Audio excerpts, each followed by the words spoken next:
berhasil menguasai ekonomi kita sampai saat ini, dan berhasil menguasai media cetak maupun elektronik sampai saat ini. Mereka mulai berpikir untuk merebut politik dari tangan umat Islam, saudara. Waspada, ekonomi kita sudah direbut oleh orang kafir, media kita sudah direbut oleh orang kafir. Saat ini mereka ingin merebut tampuk pimpinan politik dari tangan umat Islam, saudara. Di beberapa daerah sudah terjadi. Jakarta 87% penduduknya muslim, tapi gubernurnya kafir, saudara. Solo, saudara, 85% penduduknya muslim, tapi wali kotanya kafir, saudara. Kalimantan Barat 72% penduduknya muslim, tapi gubernurnya sudah 2 periode kafir, saudara. Bahkan Kalimantan Tengah 2 periode yang lalu, saudara, juga dikuasai oleh orang kafir. Padahal 70% penduduk Kalimantan Tengah adalah umat Islam. Tapi alhamdulillah kita mendapatkan berita gembira di Kalimantan Tengah, saudara. Bulan ini setelah, saudara, diadakan pemilihan gubernur yang baru, akhirnya calon gubernur kafir kalah, yang menang adalah calon gubernur muslim, saudara. Takbir, takbir. Kalau begitu saya mau tanya, kira-kira di Jakarta siap kita rebut kembali?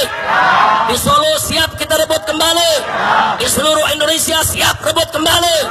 Siap bersatu? Takbir. Saudara, hati-hati.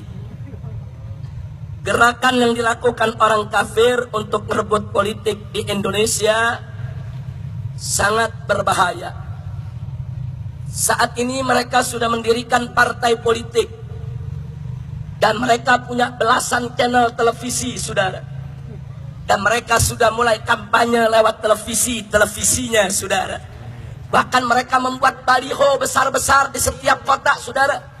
Foto si kafir ini ditampilkan, saudara, seolah seorang yang berkepribadian lembut, santun, cinta kepada rakyat, saudara. Hati-hati.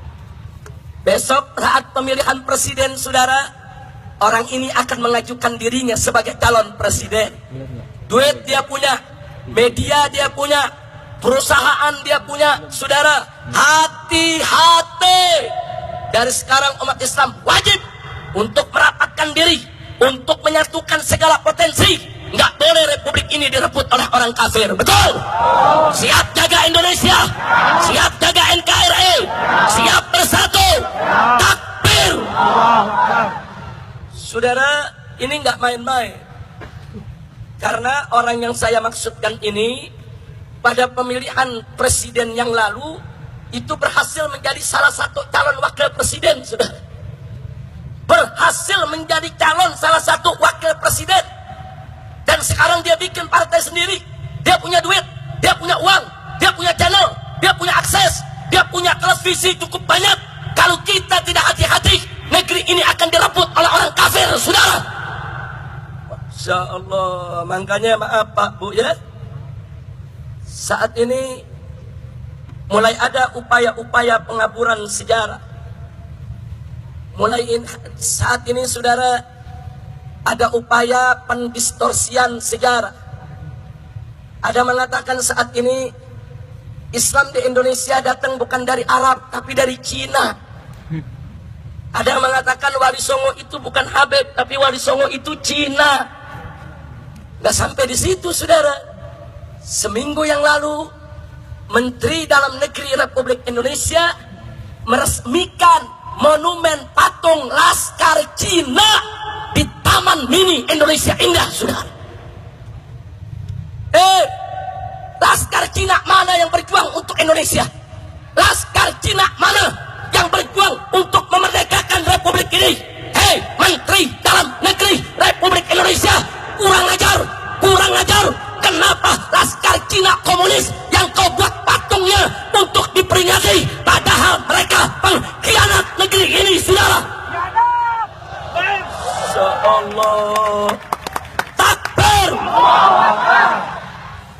Begitu saya perlu buka kepada masyarakat, saudara, supaya Anda semua tahu persoalan Laskar Cina, saudara, sekarang dihapus dari sejarah. Banyak bangsa Indonesia tidak pernah tahu lagi tentang sejarahnya, saudara. Hari ini saya mau buka, malam ini saya ingin beritahukan saudara, supaya seluruh umat Islam dimanapun paham siapa itu Laskar Cina di Indonesia, saudara. Mau tahu? Mau tahu? Betul? Saudara, dulu di zaman Belanda, di zaman penjajahan, Belanda memanjakan orang-orang Cina karena orang-orang Cina dianggap sahabat yang baik, yang tidak berontak kepada Belanda, saudara. Lalu Belanda merekrut, saudara, pemuda-pemuda Cina berhaluan kiri untuk dijadikan milisi bersenjata dan diberi nama Poh An Tui, saudara. Catat, Poh An Tui. Siapa itu Poh An Tui? Laskar Cina komunis yang dibesarkan oleh pemerintah penjajah Belanda, saudara. Apa kerja mereka? Kerja mereka, saudara, membantu Belanda untuk menarik upeti dari para petani, dari rakyat Indonesia, untuk memeras, untuk menekan, untuk menganiaya. Bahkan mereka lebih kejam daripada tentara Belanda, saudara. Berapa banyak orang Indonesia yang mereka perkosa? Berapa banyak orang Indonesia yang mereka bunuh? Berapa banyak orang Indonesia yang mereka cincang, saudara? Kurang ajar. Supaya tahu, ini namanya Poh An Tui, saudara. Kemudian mereka menyebar di mana-mana. Begitu Jepang datang, saudara, mereka bela Jepang. Begitu Jepang angkat kaki, saudara, mereka khianat. Mereka gabung dengan nikah bentukan Belanda, saudara. Kurang ajar. Anda tahu, begitu Bung Karno mengumumkan, memproklamirkan kemerdekaan Republik Indonesia tanggal 17 Agustus 1945, saudara, Laskar Cina komunis tidak terima. Mereka tidak setuju dengan kemerdekaan. Di Medan, Sumatera Utara, Laskar Cina komunis ngamuk. Mereka serbu perkampungan-perkampungan. Mereka bunuh rakyat Indonesia, saudara. Di Cilegon, di Tangerang, saudara, di Kerawang, mereka ngamuk. Termasuk di Bandung, mereka turun, mereka ngamuk, mereka bantai, mereka tangkepi para pejuang Indonesia, saudara. Kurang ajar. Saya mau tanya, kalau begitu Laskar Cina itu, saudara, pejuang atau pengkhianat?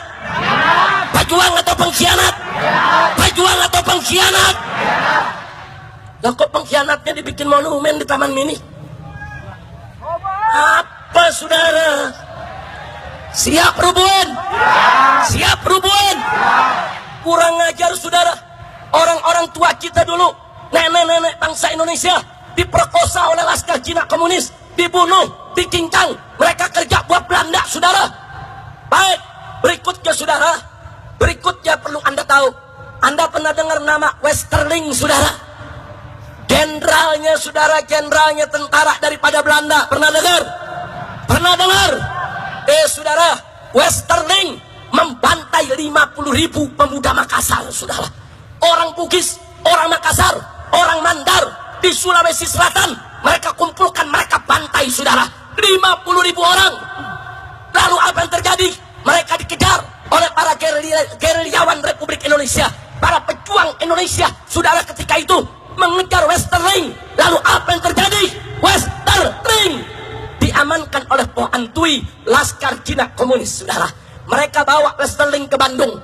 Bahkan begitu sampai di Bandung, mereka masih sempat menculik para pejuang, membunuh para pejuang, saudara, bersama Westerling. Akhirnya dikejar oleh tentara di Jawa Barat, saudara. Mereka lari ke Jakarta, mereka sampai di Sanford, dan dibawa lari ke Singapura oleh Poh An Tui dengan kapal kecil Catalina, saudara. Poh An Tui menyelamatkan pembantai bangsa Indonesia. Kurang ajar. Masya Allah. Ayo saya mau tanya, pejuang apa pengkhianat? Pahlawan atau bajingan? Apa perlu dibikin patungnya di Indonesia? Apa perlu boleh dibikin monumennya di Indonesia? Siap rubuhkan. Takbir. Masya Allah. Saudara, ini dihapus dari sejarah supaya bangsa Indonesia nggak tahu kejamnya mereka, jahatnya mereka, saudara. Makanya maaf Pak Bu ya, dulu di zaman Soeharto, kenapa Soeharto melarang barongsai? Kenapa Soeharto melarang penggunaan tulisan Cina, saudara, di toko-toko? Kenapa Soeharto melarang orang Cina nggak boleh pakai nama Cina, saudara? Jangan salahkan Soeharto dulu, saudara. Kenapa Soeharto marah kepada Cina? Karena Soeharto tahu berapa banyak tentara dibunuh oleh laskar Cina komunis, berapa banyak rakyat dibunuh, berapa banyak perempuan kita diperkosa. Maka itu pada saat Soeharto berkuasa, dilarang, saudara. Cina komunis tersebut, saudara, dilarang. Nggak boleh pakai nama Cina, nggak boleh menunjukkan barongsai, nggak boleh menunjukkan hari rayanya di tengah masyarakat, saudara. Bahkan agamanya nggak boleh dicantumkan dalam KTP, saudara. Ya, Soeharto memang tegas, Soeharto memang galak, tapi Soeharto berbuat itu bukan tanpa sebab. Betul? Betul? Jadi kalau Soeharto melarang Cina ketika itu wajar tidak? Wajar tidak? Wajar tidak? Sekarang di zaman Jokowi dibuatin monumen. Kacau tidak? Kenapa lu bikin patung laskar Cina bukan laskar Betawi? Laskar Betawi juga banyak yang jadi pejuang, betul? Ada si Pitung, ada si Ji, betul? Ada Kiai Haji Nur Ali, betul? Betul? Dia bikin monumen laskar Cina, cengcorang. Ayo saya mau tanya umat Islam di sini, saudara. Terus terang, Poh Antwi sebagai laskar Cina komunis yang pernah lama bercokol di Indonesia, bahkan di Jakarta, di wilayah Glodok, beberapa habaib disembelih oleh mereka, saudara. Ini Poh Antwi ini jahat, habib disembelih, kiai disembelih, relawan-relawan, saudara, pejuang-pejuang kita dibunuh, ibu-ibu kita banyak diperkosa oleh mereka. Saya tanya, mereka pahlawan atau bajingan? Pahlawan atau bajingan? Pejuang atau pecundang? Betul? Kalau begitu, saudara, apa perlu mereka dihargai? Apa perlu mereka dibuatkan monumen? Siap rubuhkan monumennya. Takbir. Sallu ala Nabi. Kayaknya Taman Mini dari sini deket nih. Tinggal dikeker. Ini kalau nih malam rame-rame kita ke sono, rubuh langsung nih. Setuju? Setuju? Lu tahu tempatnya enggak? Di mana?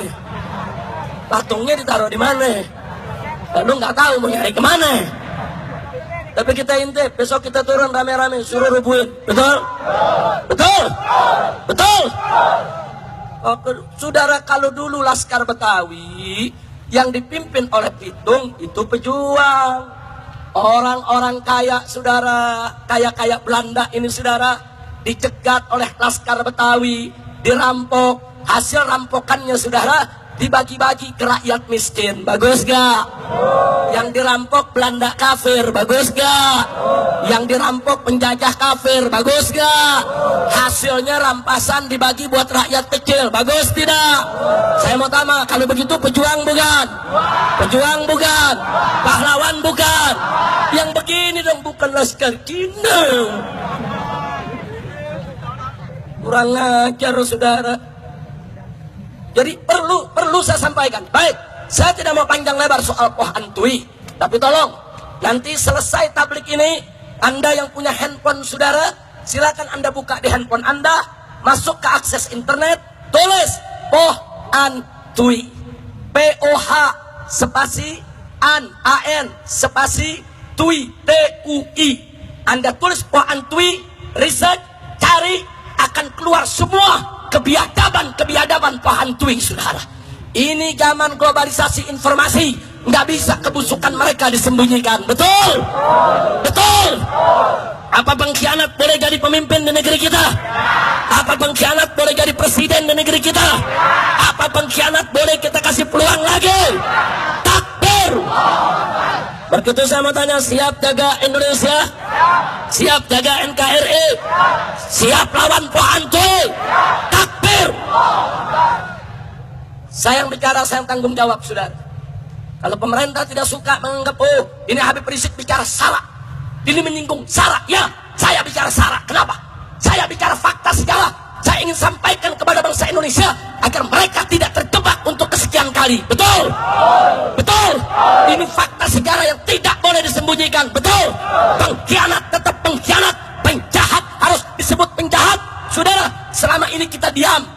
ini kita tidak bicara di hadapan masyarakat, tapi begitu lihat perbuatan mereka makin keterlaluan, makin kurang ajar, mentang-mentang dibiarkan, sekarang bikin monumen penghargaan untuk laskar pengkhianat. Ini nggak boleh lagi dibiarkan, wajib kita bangkit untuk melakukan perlawanan. Betul?